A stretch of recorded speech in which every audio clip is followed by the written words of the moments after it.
Yeah. And as you said earlier, you have a lot of coffee in your system, right? Yes. You're good. Oh. You're like, give me more information. Yeah. Go. Yeah. Okay, good.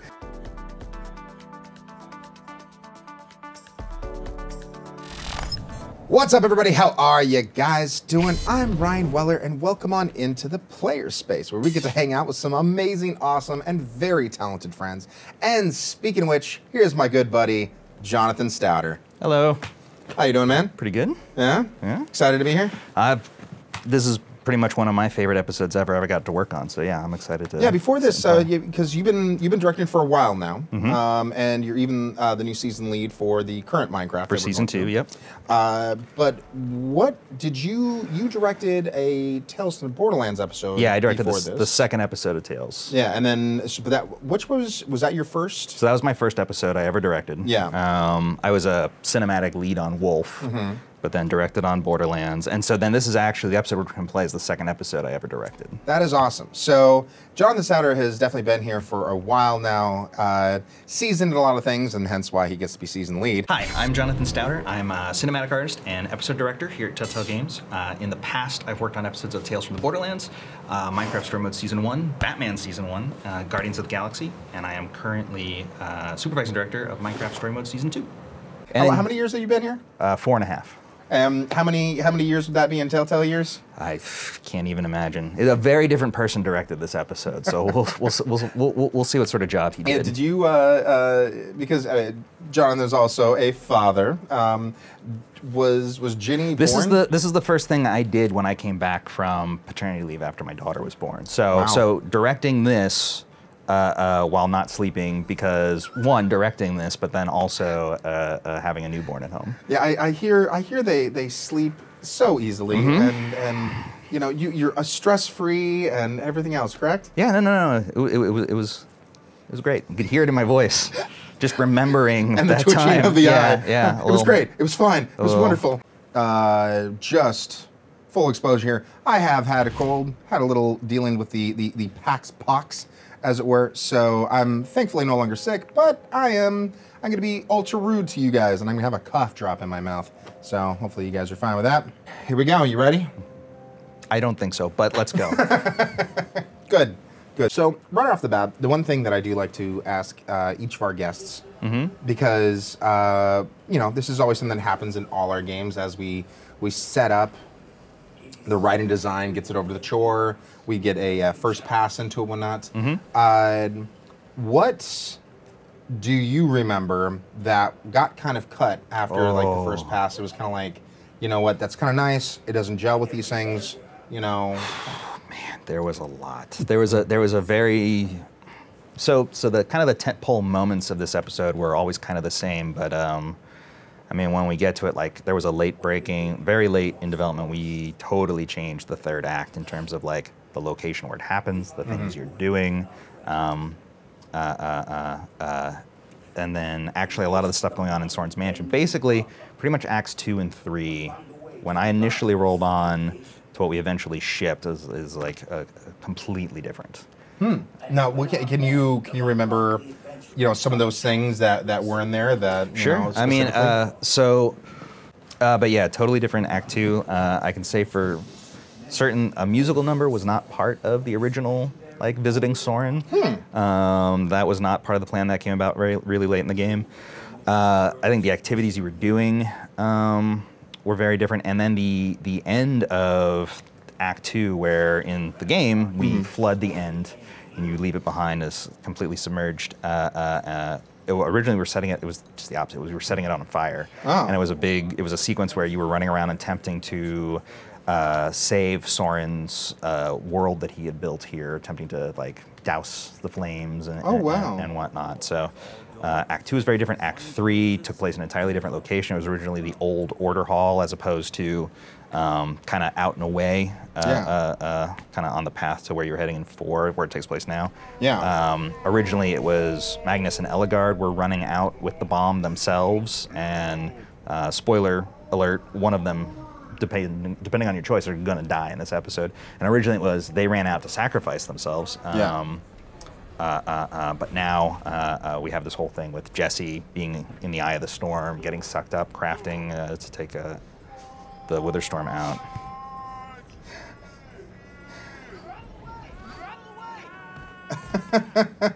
Anytime we do any kind of like time planes effects and whatnot in our games, I always find it quite interesting. One of the original gags there was going to be, I'm pretty sure I'm remembering this right, which was going to have Axel sliding along the ground the entire time during that. So it was as his face just scraped along the ground. Yeah. I kind of wish we had Do you remember why that got changed? I'm not 100% sure.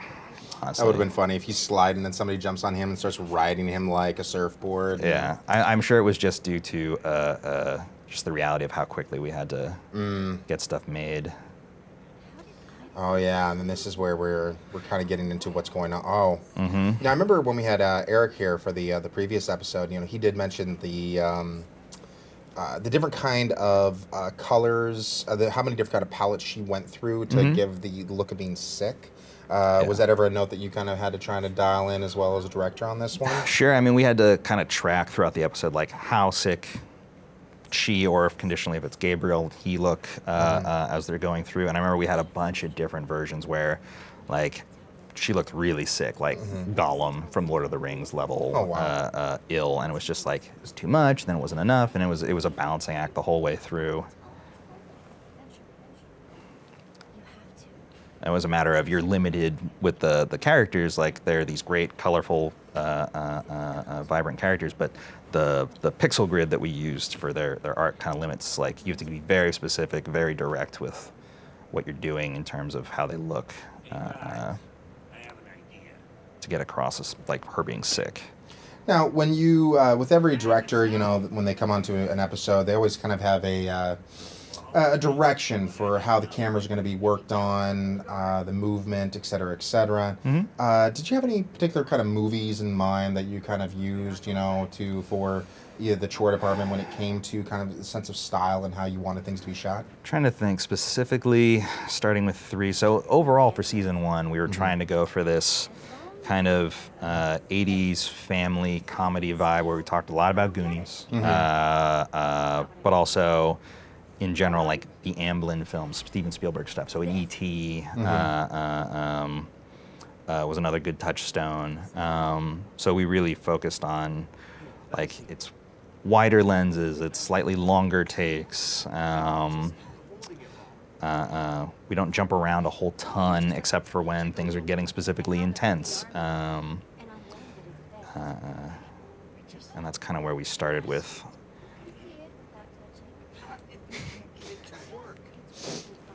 I do like how we make Jesse, no matter what, always just such a strong character. If you want him or her to be in this, and I do love, like, and I've talked this with our previous guests as well. I do love how the Goonies is very strongly felt throughout this series. Yeah, that makeup for the core cast of friends who get swept up on an adventure that's right in their own backyard. I mean, we even got Corey Feldman in here, you know, for goodness sake. So, I mean, if that doesn't give it a Goonies feel, I don't know what will.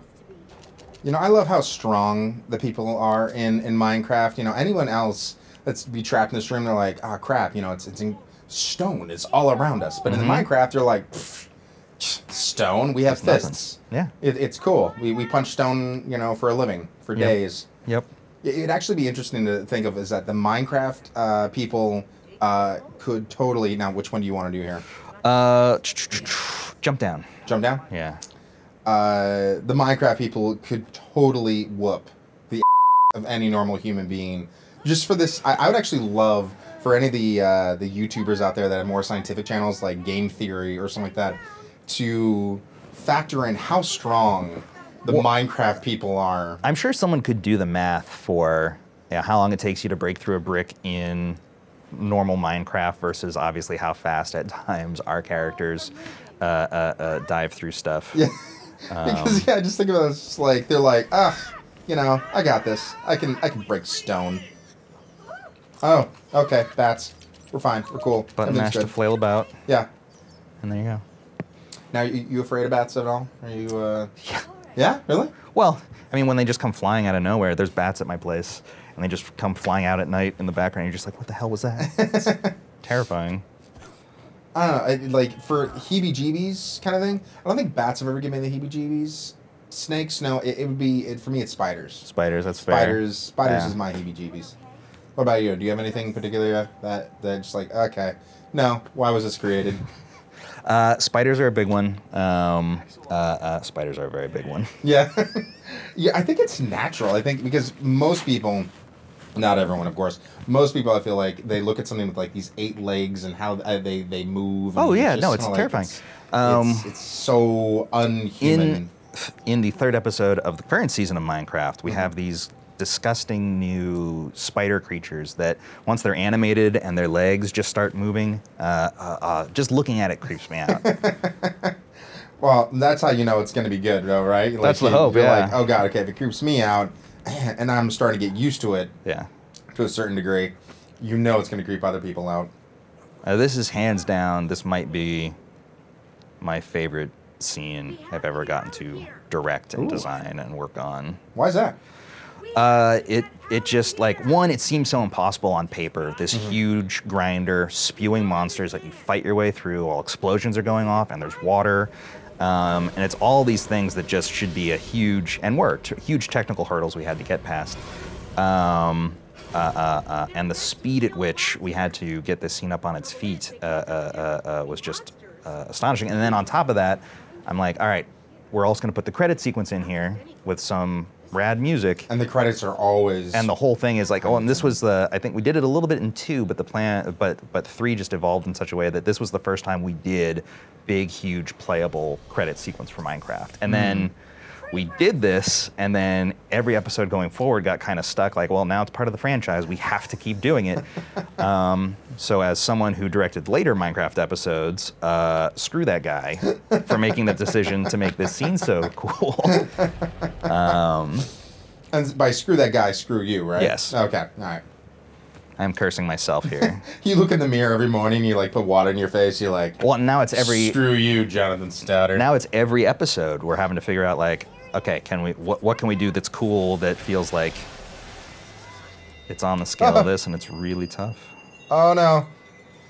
And this is a scene that was beautifully chored primarily by Chris Rebert. I hear he does good things. Yeah. Yeah, he's one of the episode directors at the studio now. Yeah. But yeah, this was I kind of just handed it to him and said, please make it awesome. You're going to jump, aren't you? Jumping is easy. It's totes easy. Yeah, but it's a life lesson. Yeah.